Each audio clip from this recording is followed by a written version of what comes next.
Muchas gracias a todos los que nos están acompañando y nuevamente por cuarta vez consecutiva somos tendencia en las redes sociales. Les agradecemos que estén publicando con el hashtag Legítima Defensa. Tenemos el agrado de recibir en este programa al profesor Óscar Botinelli, politólogo, especialista en sistemas electorales, profesor grado 5 de la Universidad de Sistemas Electorales, para analizar un poco el panorama político a estos casi 4 meses que inició el gobierno, que ha sido un gobierno marcado por un hecho completamente atípico, que es una pandemia y una emergencia sanitaria que nos desvió de la normalidad. Pero ahora estamos regresando a algún tipo de normalidad. Y también eso se refleja en la política. Profesor Botinelli, ¿qué arquitectura de gobierno tenemos? ¿Qué es esta coalición que está funcionando, que usted ha definido o ha matizado el concepto de coalición de gobierno para referirse a lo que estamos viviendo, por lo menos en términos de lo que han sido las coaliciones en nuestro país? Bueno, sí, yo he definido esto como una coalición política, es decir, primero una coalición electoral que fue exitosa, como que obtuvo la presidencia de la República, y luego una coalición política basada fundamentalmente en 4 elementos. Coalición parlamentaria, que se expresó, por ejemplo, en la interpelación para sostener al gobierno. Coalición legislativa, que la expresión mayor ha sido la aprobación de la ley de urgente consideración, una coparticipación administrativa que incluye al Frente Amplio en una función de contralor o minoría, también de coadministración. En general las minorías nunca son opositoras en las empresas del Estado en forma sistemática. Y luego sí un entendimiento de gobierno que tiene esta arquitectura. Primero, es un gobierno fuertemente presidencial, yo creo que es el más presidencial que registra Uruguay desde la restauración institucional, con una posición de jefe del presidente de la República, en un modelo más común en América, es decir, uno ve Argentina, Chile, Colombia, México, también Estados Unidos, que no es la arquitectura uruguaya, en parte por el sistema constitucional y en parte por el sistema partidos. Es muy raro que un presidente de la República sea él el líder caudillo de toda la mayoría parlamentaria. Eso en Uruguay no ha existido nunca. Y es un gobierno esencialmente de la calle Pou o del Partido Nacional, ahí después hay que afinar un poco, con apoyo de socios, fundamentalmente hay 2 socios relevantes en cuanto a que si uno se va, desaparece la mayoría parlamentaria y legislativa, ¿correcto? Después sí, por supuesto, está el Partido Independiente en un papel muy fuerte, sobre todo por el entendimiento Mieres, la calle Pou, pero relevantes el Partido Colorado y Cabildo Abierto, pero como socios de un gobierno que no es de ellos. En una coalición de gobierno es diferente. Volonté, por ejemplo, muchas veces se decía era el copresidente. Presidente del Partido Nacional Volonté, presidente de la República, segunda presidencia, Julio María Sanguinetti. En el gobierno, el que fue el último gobierno de coalición de Jorge Valle, había un manejo sobre todo a nivel de líderes, no de Consejo de Ministros, al punto, como un dato relevante, cuando el Partido Nacional dice no va más como está la conducción económica, cambia el ministro de Economía. El cambio lo determina y conversan todo un fin de semana el presidente Jorge Valle Ibáñez, el líder de la otra fracción colorada, Sanguinetti, y el líder del Partido Nacional, Luis Alberto Lacalle Herrera, como se dice ahora. Es decir, eso es una coalición. No quiere decir que formalmente tiene un lugar donde se reúna con actas y taquígrafos. Puede ser el Consejo de Ministros, puede ser una coordinación política o pueden ser los líderes reunidos regularmente o con cierta frecuencia, yo qué sé, en Suárez o conversando por teléfono, pero donde hay un permanente juego entre todos los socios. Aquí más bien es un presidente de la República que se dialoga por separado con cada partido, incluso últimamente, más que dialogar con el Partido Colorado, dialoga con vallistas y con ciudadanos. Sí, la coalición funcionó como tal claramente en el Parlamento, tanto en cómo se procesa y se elabora la decisión final en la Cámara de Diputados de la interpelación o autointerpelación dentro de la coalición, como en la ley de urgente consideración, que fue un juego, la ley es un juego entre la comisión, donde hay muchos cambios que se hacen en el seno de la comisión, el Frente Amplio participa en la corrección de muchísimos artículos, pero las decisiones políticas macro la toma una coordinación que hace los senadores o senadores y diputados a veces de la coalición legislativa. Pero permítame detenerme en ese proceso, porque en ese proceso el presidente envía el proyecto de ley al Parlamento, digamos que anecdóticamente carecía de 2 firmas, pero no cualquier firma, ¿no? El proyecto, pero era un proyecto más bien refleja su pensamiento. Y de ahí incluso se jugó cartas muy importantes, como las que tienen que ver con las empresas públicas, que después la propia coalición se las sacó, o por lo menos se las matizó. Bueno, lo que tú señalas me afirma la tesis de no coalición de gobierno. La coalición de gobierno, los que firman, es porque esto se aprueba en un Consejo de Ministros virtual o real, porque todos están de acuerdo.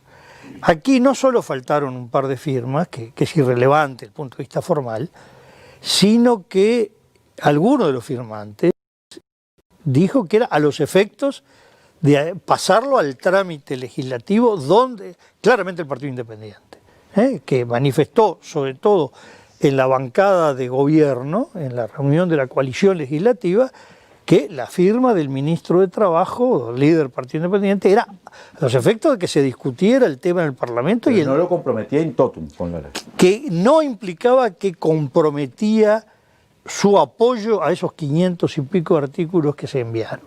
Es decir, este fue un proyecto presidencial que recoge entre el programa del Partido Nacional y el programa de Todos hacia adelante de diciembre del 2018.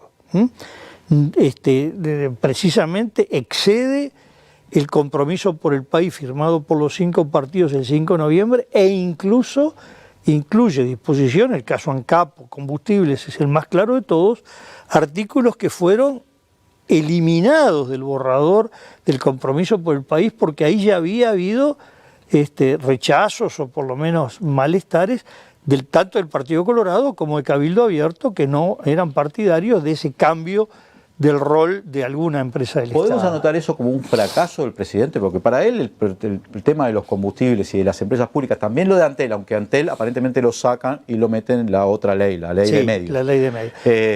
Era algo bastante importante. Sacarlo de ahí yo lo interpreté en su momento como una suerte de derrota del presidente dentro de su propia coalición. No, yo creo que no, porque él lo hizo, fue bastante claro el juego. Es discutible si ese juego es correcto en un juego de coaliciones, pero lo hizo diciendo, esta es nuestra propuesta y lo que nos comprometimos en la campaña electoral. Lo enviamos como tal y son los otros socios los que no cumplen, o por lo menos no están de acuerdo con lo que yo propongo.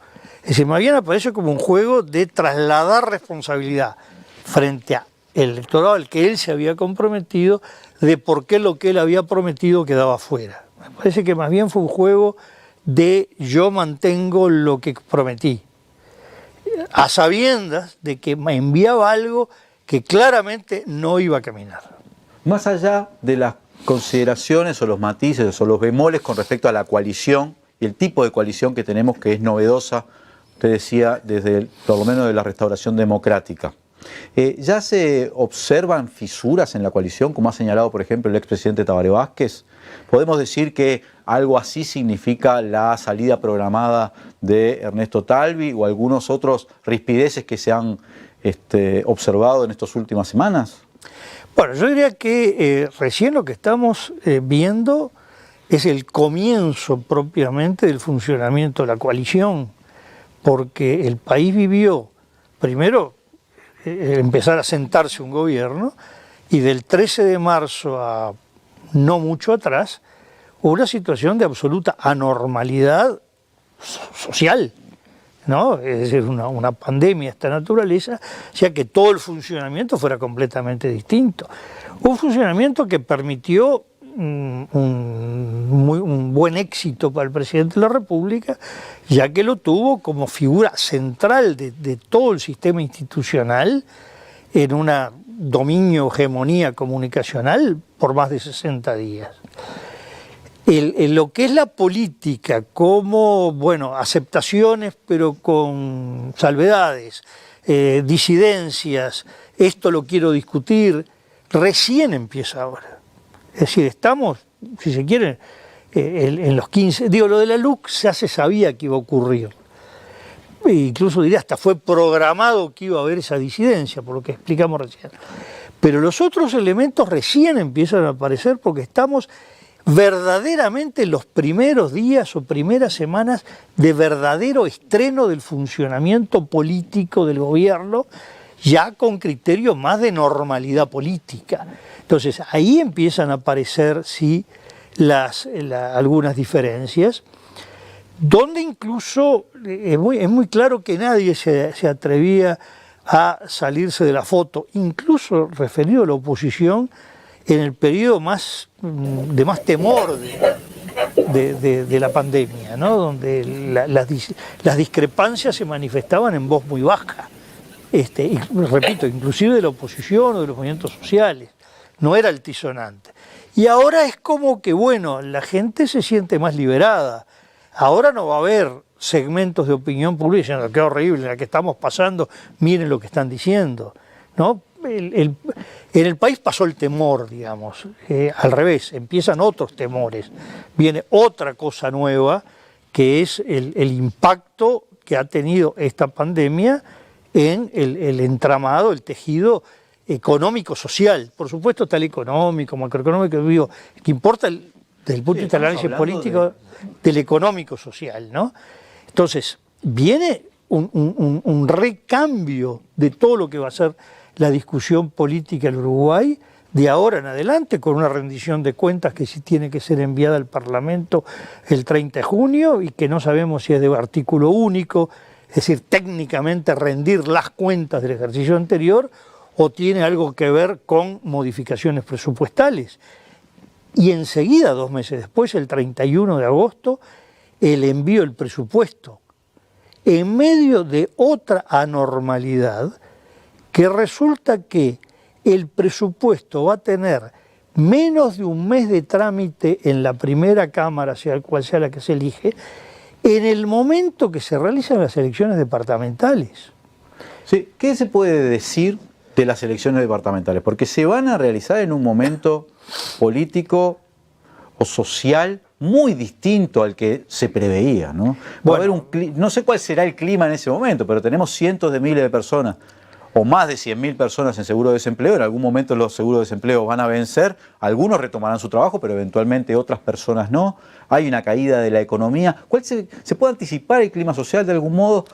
Hoy los números que han largado algunas encuestadoras hablan de que, por ejemplo, en Montevideo el Frente Amplio estaría superando a la coalición multicolor entre 55, 57 puntos a 35. Pero ¿cómo se puede evaluar lo que puede estar sucediendo en los próximos meses con las elecciones municipales? Yo creo que acá hay dos cosas distintas. Uno lo que es el clima social y otra cosa lo que son escenarios estrictamente electorales, hasta por la propia naturaleza de la arquitectura competencia.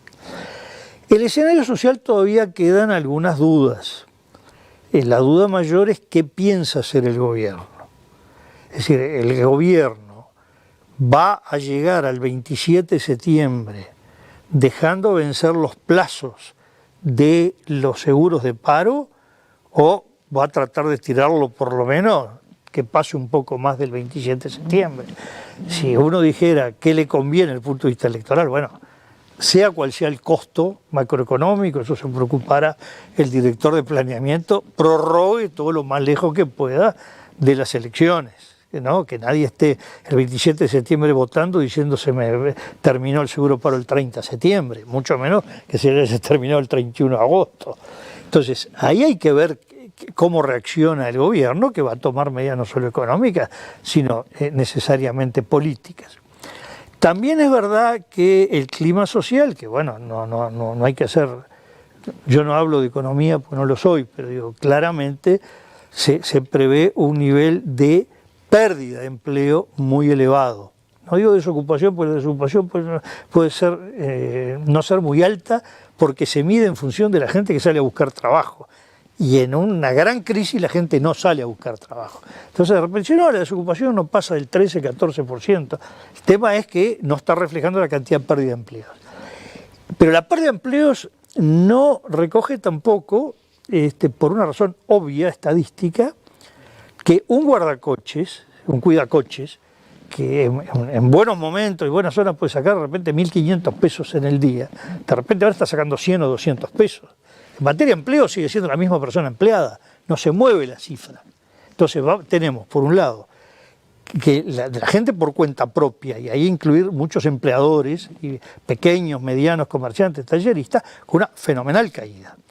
Por otro lado, lo que es pérdida de empleo, de puesto de trabajo, y por otro lado, caída de ingreso de los que tienen empleo. Es decir, lo que hay que ver es cuánto impacta finalmente y cuánto el gobierno se larga una política de amortiguar esto, aunque sea para pasar las elecciones. No estoy haciendo juicios de valor, ¿no? Estoy diciendo lo que un gobierno debería hacer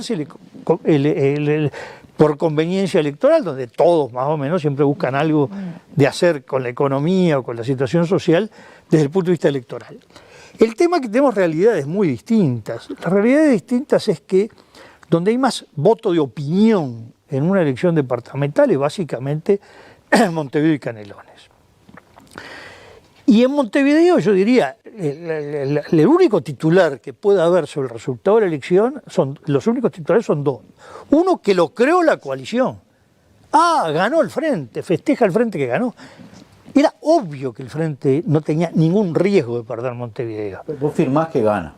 Pero solo un diagnóstico equivocado llevó a la coalición multicolor a creer que podía desafiar al Frente Amplio en Montevideo, donde hay muchísimos elementos para demostrar. Primero, que en general, cuando hay un partido dominante en los gobiernos departamentales, es muy difícil que pierda. Es la experiencia de Tacuarembó, de Flores, de La Valleja, de Durazno. El que mira la intendencia cree que nació pintada de blanco, ¿no? Que por designio divino gobierna el Partido Nacional. Bueno, como Montevideo, 30 años. Canelones ya se está asemejando a eso. Entonces la opinión pública puede, en todo caso, y la otra incógnita de Montevideo, sin duda, que no la tiene Canelones, quién es la lista, con qué persona a la cabeza va a ganar la intendencia de Montevideo.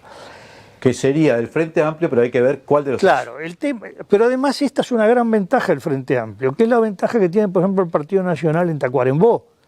El tema del Partido Nacional en Tacuarembó, además de gobernar desde 1958 ininterrumpidamente, es que el tema es, bueno, la intendencia se le ve en principio entre Wilson Ezquerra y Alfredo de Matos.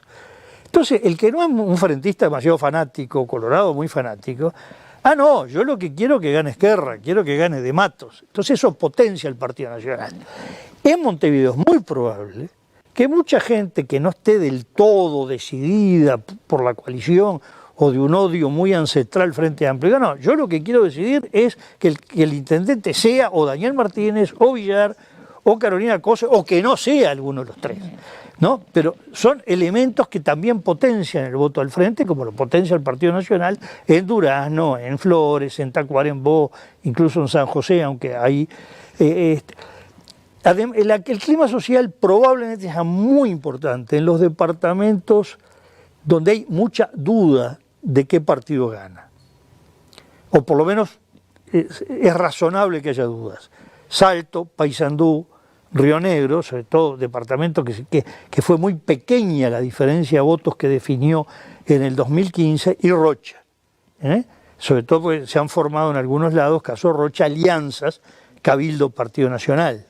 Entonces, ahí el clima de opinión puede ser muy importante, porque estamos hablando, en Río Negro la última elección se definió por 200 votos. Entonces, bueno, un clima de opinión negativo puede incidir. Salto y Paysandú fue un poco mayor, pero nada del otro mundo la diferencia. Después hay muchas situaciones consolidadas, la del Partido Colorado Rivera, por ejemplo. Quizás alguna duda en Tacuarembó, da la impresión que el Partido Nacional tiene todas las ventajas, es que se nota, por lo menos los climas de opinión, es un ascenso muy fuerte de cabildo abierto en Tacuarembó, ¿no? Pero bueno, que llegue a desafiar este dominio ya de 60 años del Partido Nacional no parece tan factible, ¿no? Óscar, una última pregunta que tiene que ver con la oposición. El Frente Amplio, el desempeño del Frente Amplio en el marco de esta pandemia y de la nueva normalidad que se avecina, ¿cómo lo estás viendo vos? ¿Está claro cómo está actuando el Frente Amplio? ¿Tiene una dirección consolidada, más allá de que tiene un presidente que tiene sus autoridades, o lo ves más dubitante, no sé, quizá menos claro? No, yo veo al Frente Amplio con muchas dificultades de reubicarse, porque el Frente Amplio no vuelve a la oposición. Va a un escenario que nunca había tenido, que era ser oposición después de haber sido gobierno. Esto no tiene nada que ver con un Frente Amplio que toda su oposición era construyendo el llegar al gobierno y siempre generaba, para un sector por supuesto, la ilusión de la fuerza nueva, distinta que iba a gobernar. Ahora es una fuerza política que perdió muchísimos votos, algún que otro centenar de miles de votos, desde 2004 hasta 2019, que tiene cosas que mucha gente rechaza o desilusiona, que no es lo mismo que etapa solo de construcción. Entonces, lo primero es eso. Lo segundo, que es un tema elemental, es muy difícil posicionarse cuando se pierde el gobierno si no hay un análisis de por qué diablo se perdió. Nadie pierde 15 años de gobierno pues se equivocó en eslogan de una campaña, ¿no? O porque el candidato funcionó mejor o peor. Puede ayudar pero lo decisivo es qué pasó con 15 años de gobierno. También soy pesimista porque no hizo el Partido Colorado su autocrítica después de 93 años en el 58, no lo hicieron los partidos tradicionales cuando después de siglo y 3/4 pierden en el 2004, ¿no?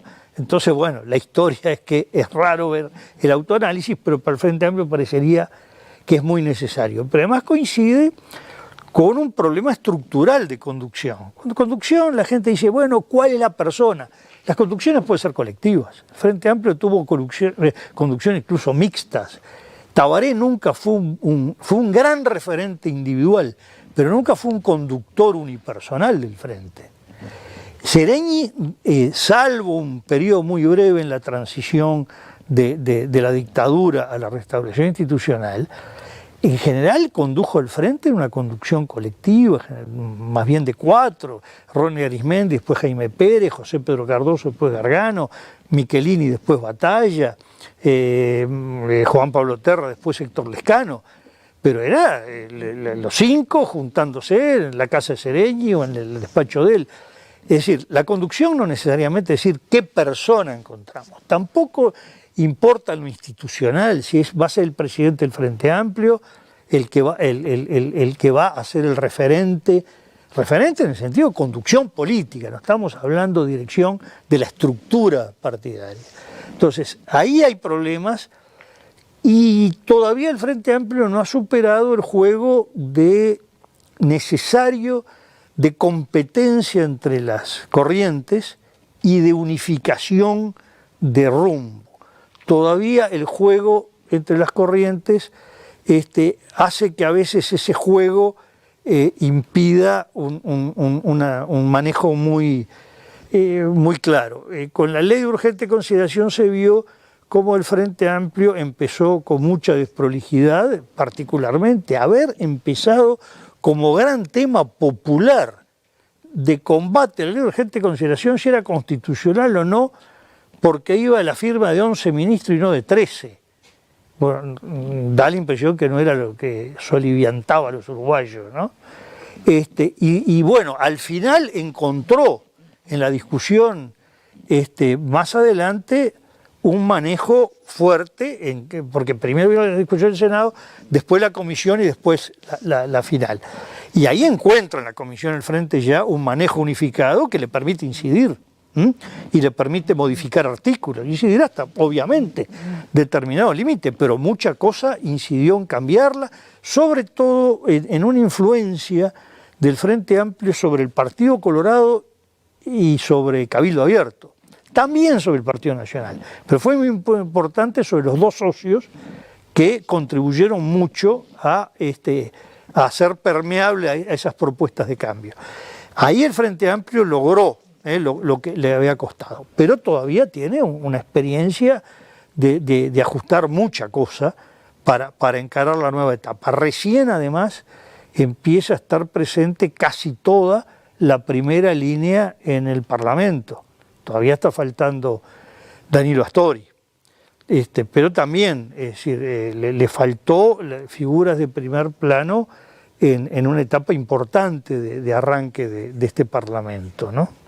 Muchas gracias, Óscar Botinelli, por habernos acompañado. Me podría quedar horas hablando contigo porque me parece muy interesante el análisis político y creo que es muy importante para la gente, para entender la realidad, y no solo a partir de los titulares, sino los trasfondos que esos titulares conllevan. Gracias, Óscar Botinelli, por haber venido y estar hoy en Legítima Defensa. No, gracias a ustedes por la invitación. Además, y éxito por esto es un éxito ya. Por esta Mucha aventura. Gente, cuatro veces seguidas tendencia y nos miran decenas de miles de personas cada viernes. Es increíble, no lo esperábamos, pero está sucediendo y se lo tenemos que agradecer a todos ustedes.